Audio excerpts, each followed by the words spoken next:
एबे भी आंचलिक पाणीपाग विज्ञान केन्द्र पक्षर पाणीपाग को नहीं एक बड़ खबर सामना को आसी। सूचना अनुसार राज्य में प्रबल वर्षा संभावना, 2 जिला को ऑरेंज वार्निंग जारी। सक्रिय मौसुमी आसंता 48 घंटे सारा राज्य में वर्षा संभावना। प्रबल अति प्रबल वर्षा नहीं चेतावनी देछि आंचलिक पाणीपाग विभाग। आगामी 24 घंटे सारा राज्य में वर्षा संभावना रही। मयूरभंज में प्रबल अति प्रबल वर्षा ऑरेंज वार्निंग जारी करछि पाणीपाग विभाग। तेबे आसंतु आज पाणीपाग विस्तृत खबर उपर नजर पकाइबा। आज राज्य में प्रबल वर्षा संभावना, 2 जिला को ऑरेंज वार्निंग जारी।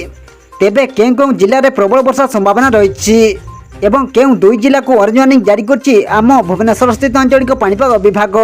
से नहीं वीडियो संपूर्ण अपडेट जानिबा, किंतु ता पूर्व वीडियो को गोटे लाइक करंतु एवं वीडियोटी को आपण मानक सांगसाथी मानक बहु मात्रा रे शेयर करंतु।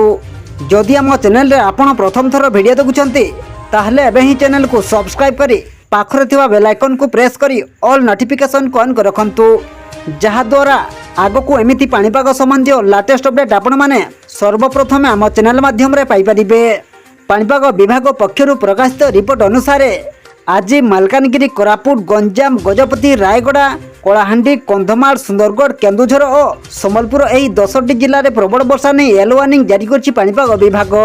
अवशिष्ट 19 जिले में हालुकारू मध्यम धरणर वर्षा सह 30 ରୁ 40 किमी झटका पवन बहिबा संभावना को नहीं येलो वार्निंग जारी करछि पाणीपाग विभाग।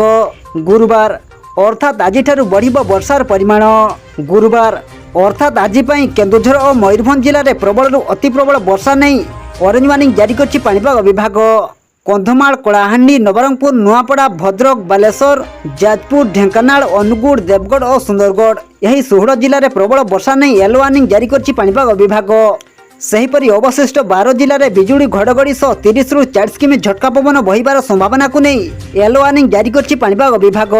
48 घंटा सारा राज्य में वर्षा सह आसंता 11 तारिख किंबा 7 दिन जाए राज्य में अनेक स्थान में वर्षा सह गोटे किंबा 2टी स्थान में प्रबल वर्षा नहीं चेतावनी देछि पाणीपाग विभाग। गत 24 घंटे राज्यर अनेक स्थान में हालुकारू मध्यम धरणर वर्षा रेकर्ड होइतिबा बेले प्रबल वर्षा 10टी स्थान में रेकर्ड कर जाइछि। सही जिला गुड़िक मध्य अनुगुड़, तालचर में सर्वाधिक वर्षा 80 मिलीमीटर रेकर्ड कर जाइछि। सेपटे विशेषज्ञ कहते जे घूर्णिबलय लघुचाप परिणत हेबो। आसंता 15 तारिख जाए वर्षा हेबो। तेबे एही वर्षा बन्या स्थिति सृष्टि करिबो नाही, तेणु आपण माने भयभीत हुअन्तु नाही।